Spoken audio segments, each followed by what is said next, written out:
Hey everyone welcome to career with the so mock test मतलब मैं कोई भी सोशल मीडिया हैंडल खोल रहा था, चाहे वो टेलीग्राम हो, चाहे इंस्टाग्राम हो या यूट्यूब का कमेंट सेक्शन हो, जहाँ पर भी खोल रहा था वहाँ पर बस एक ही चीज़ दिख रही थी कि सर मॉक टेस्ट लाओ। तो लीजिए, पहला मॉक टेस्ट आपके लिए आ चुका है। मैं थोड़ा इसलिए नहीं ला रहा था क्योंकि मेरे को लग रहा था कि थोड़ा सिलेबस थोड़ा कंप्लीट हो जाए आपका, तो उसके बाद इकट्ठे लाऊंगा। लेकिन अभी आपने इतना बोला है तो मैं धीरे धीरे करके अभी सेक्शनल वाइज या टॉपिक वाइज भी मॉक टेस्ट अभी लाना शुरू कर दूंगा। तो आज वाला मॉक टेस्ट काफ़ी अच्छा रहने वाला है। क्वेश्चन इसमें बेशक कम रहेंगे, लेकिन एक क्वेश्चन के साथ मैं आपको इतनी इन्फॉर्मेशन दे दूंगा कि ये एक क्वेश्चन में आपको 10 के बराबर बन जाएगा।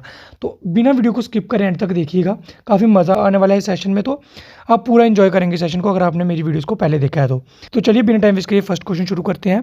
Who wrote the book India wins freedom? अब ये मैंने हिस्ट्री के लेक्चर्स में आपको नहीं बताया था, तो मैंने सोचा चलो यहाँ पर कवर करते। तो ये बुक किसने लिखी थी? ए महात्मा गांधी, बी जवाहरलाल नेहरू, सी अब्दुल कलाम आज़ाद, या डी नन ऑफ दीज। ये अब्दुल कलाम आज़ाद है, डॉक्टर एपीजे अब्दुल कलाम नहीं है, ये कंफ्यूज नहीं होना है इसमें। तो ये लिखी थी option number C, Abdul Kalam Azad ji ने बुक लिखी थी India wins freedom. Mohandas Karamchand Gandhi ji की बात कर ले जाए तो सभी को पता है 2 अक्टूबर को गांधी जयंती मनाई जाती है, और इनको महात्मा का टाइटल रविंद्रनाथ टैगोर जी ने दिया था। मैंने वीडियोस में अच्छे से बताया हुआ आपकी हिस्ट्री में। तो जवाहरलाल नेहरू फर्स्ट पीएम थे हमारे इंडिया के, सभी को पता है ये भी। तो ये कुछ हो गया एक्स्ट्रा इसके बारे में। तो किसने लिखी थी book India wins freedom?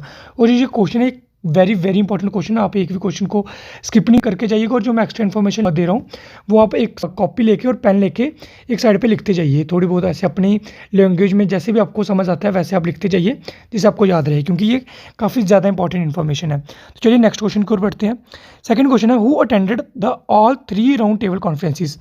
3 round table conferences कब हुई थी? 1930 में, 31 में और 32 में। 3 हमें राउंड टेबल कॉन्फ्रेंस देखने को मिली थी, जिसको फर्स्ट में, और इसमें पूछा गया कि तीनों की तीनों किसने अटेंड करी थी?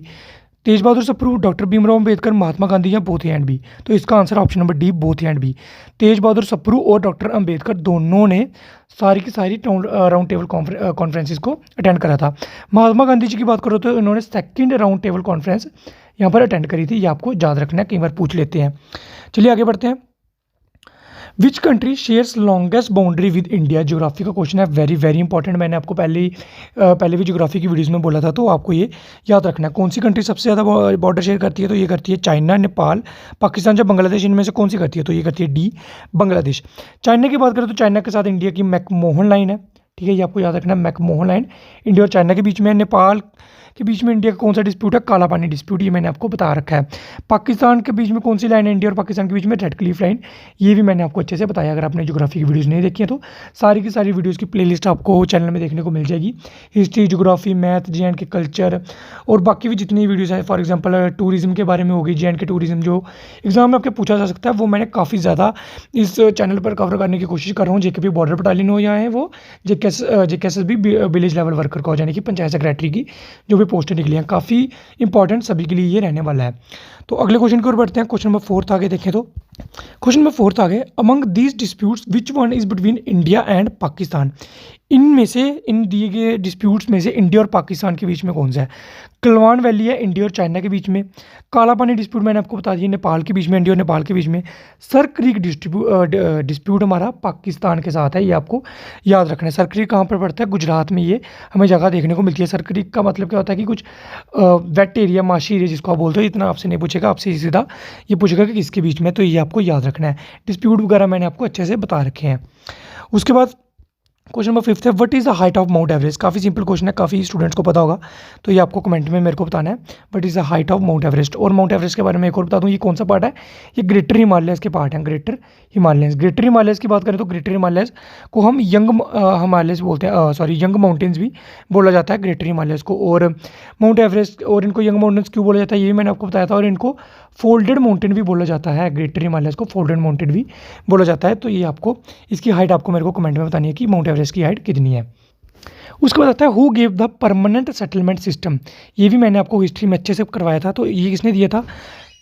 लॉर्ड माउंटबेटन की बात करें तो इन्होंने कौन सा प्लान दिया था? माउंटबेटन प्लान दिया था, जिसके अकॉर्डिंग हमारे इंडिया और पाकिस्तान के 2 हिस्से हुए थे और इंडिया को इंडिपेंडेंस मिली थी।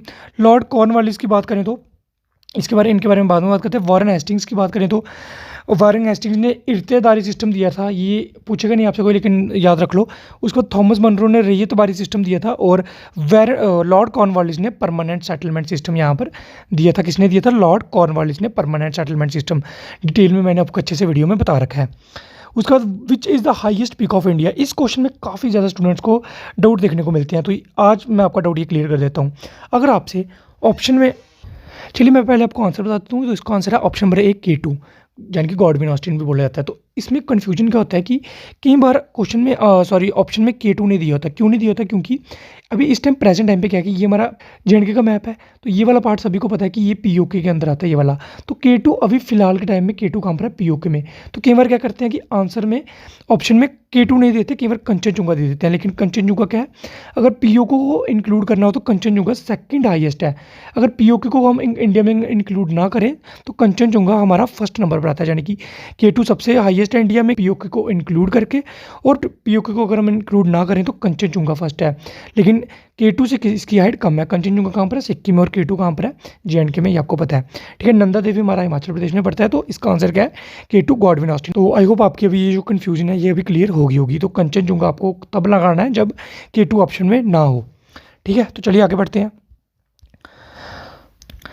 चलिए अगले क्वेश्चन की ओर बढ़ते हैं। तो अगला क्वेश्चन है, who was the first women chairman of Indian National Congress. काफ़ी ज़्यादा इंपॉर्टेंट क्वेश्चन है। तो कौन थी? सरोजिनी नायडू थी, एनी बेसेंट थी, रानी लक्ष्मीबाई थी, या बेगम हजरत महल थी। तो ये आपको बताना है कि कौन सी थी। तो ये थी एनी बेसेंट। एनी बेसेंट कौन थी? ये लेडी थी, कहाँ से आई थी? आयरलैंड से आई थी। आयरलैंड से आई थी, और ये पहली वुमेन चेयरमैन रही थी इंडियन नेशनल कांग्रेस की। फर्स्ट इंडियन पूछ लिया जाएगा कि बताओ कि फर्स्ट इंडियन वुमेन चेयरमैन कौन थी इंडियन नेशनल कांग्रेस की। तो ये थी सरोजिनी नायडू। सरोजिनी नायडू थी first female Indian female chairman of Indian National Congress. Rani Lakshmibai की बात करें तो सब जानते हैं इनके बारे में। ठीक है, रानी लक्ष्मीबाई 1857 के रिवॉल्ट में इंक्लूड थी, जो कि झांसी से लड़ रही थी। और बेगम हजरत महल 1857 में रिवॉल्ट में ही इंक्लूड है। लेकिन ये कहाँ से, इनका कहाँ प्रोविंस थी? इनकी प्रोविंस थी लखनऊ। तो ये आपको याद रखना है, लखनऊ प्रोविंस से बेगम हजरत महल यहाँ से इन्होंने हिस्सा लिया था 1857 की रिवॉल्ट में। चलिए अगला क्वेश्चन देखते हैं। Who coined the word Swaraj. ये भी काफ़ी ज़्यादा स्टूडेंट्स को यहाँ पर कंफ्यूज करता है, स्वराज वर्ड। सबसे पहले तो ये वर्ड दिया किसने था, यानी कॉइंड किसने करा था? सबसे पहले किसने दिया था? ये एक पूछ लेते हैं। यूज़ किसने करा था? सबसे पहले यूज़ किसने करा था ये पूछ लेते हैं। और स्वराज पार्टी के बारे में भी पूछ लेते हैं। तो इस क्वेश्चन में मैं सारा आपका क्लियर करा देता हूँ। तो सबसे पहले बात कर लेते हैं स्वामी विवेकानंद जी की। इनका बर्थडे आता है 12 जनवरी को, और इनके 12 जनवरी को ही हम क्या मनाते हैं? National youth day. National youth day ही हम मनाते हैं 12 जनवरी को। आपको बताना है कि इस बार का जो नेशनल यूथ डे था 12 जनवरी को, तो इसका थीम क्या था? थीम का क्वेश्चन पूछ ली जाते हैं करंट अफेयर में, तो ये आपको बताना है। गूगल करो, वहाँ पर आपको मिल जाएगा। तो उसके बाद स्वामी दयानंद सरस्वती आते हैं, और दादा भाई नौरोजी आते हैं, और मोतीलाल नेहरू। मोतीलाल नेहरू जी ने 1922 या शायद 23 है, आप देख लेना, 1922 या 23 में स्वराज पार्टी बनाई थी चित्तरंजन दास जी के साथ मिलकर। कौन सी पार्टी बनाई थी? स्वराज पार्टी। इसमें भी स्वराज वर्ड आता है। दादा भाई नौरोजी जी ने स्वराज वर्ड यूज़ किया था। स्वराज वर्ड यूज़ किया था कलकत्ता सेशन में, जो इंडियन नेशनल कांग्रेस का कलकत्ता सेशन हुआ था, उसमें दादा भाई नौरोजी जी ने फर्स्ट टाइम यूज़ करा था Swaraj word. Swaraj word use करा था दादा भाई नौरोजी ने। लेकिन क्वाइंट किसने करा था? स्वामी दयानंद सरस्वती जी ने इसको क्वाइंट करा था, स्वराज वर्ड को। अगर स्वामी दयानंद सरस्वती जी की बात करें तो इन्होंने क्या करा था? इन्होंने आर्य समाज की भी फाउंडेशन करी थी। किसने करी थी? आर्य समाज। ब्रह्मो समाज की किसने करी थी? राजा राम मोहन राय जी ने। ये आपको सारे जितने भी इंपॉर्टेंट मैं आपको डिटेल्स बता रहा हूँ, ये आपको याद रखनी है, एग्जाम में पूछे जाते हैं। चलिए अगले क्वेश्चन की ओर बढ़ते हैं। आफ्टर विच सत्याग्रह वल्लभ भाई पटेल जो है, वल्लभ भाई पटेल भी है, वल्लभ भाई पटेल जिनको आयरन मैन ऑफ इंडिया बोला जाता है और बिस्मार्क ऑफ इंडिया भी बोला जाता है, ये मैंने आपको स्लोगन वाली वीडियो में बता रखा है। अभी इनको पूरा सरदार वल्लभ भाई पटेल के नाम से जानते हैं, सभी को पता है। लेकिन सरदार वर्ड का जो टाइटल है वो इनको फीमेल्स ने दिया था, ये भी याद रखना है। और किस सत्याग्रह के बाद दिया था, ये इनसे आपसे पूछा गया है। खेड़ा सत्याग्रह, बरदौली सत्याग्रह, चंपारण सत्याग्रह या सिविल डिसोबीडियंस मूवमेंट। तो खेड़ा सत्याग्रह की बात करें तो ये किसने स्टार्ट करा था? ये महात्मा गांधी और वल्लभ भाई पटेल जी ने स्टार्ट करा था। ठीक है, उसके बाद चंपारण सत्याग्रह की बात करें तो ये बिहार में स्टार्ट करा था गांधी जी ने। उसके बाद सिविल डिसोबीडियंस की मूवमेंट की बात करें तो ये 1930 में स्टार्ट हुई थी, जिसको सॉल्ट सत्याग्रह के नाम से भी जाना जाता है। और डांडी मार्च भी इसी में हुआ था। इस मूवमेंट के अंदर ही हमें डांडी मार्च देखने को मिलता है, जो कि साबरमती आश्रम से लेकर डांडी तक गांधी जी ने मार्च करा था। 12 मार्च आई थिंक डेट थी, मेरे को डेट भूल गई है। और कब से लेके कब तक करा था या मेरे को कमेंट में बता देना, मेरे को भी याद नहीं आ रहा।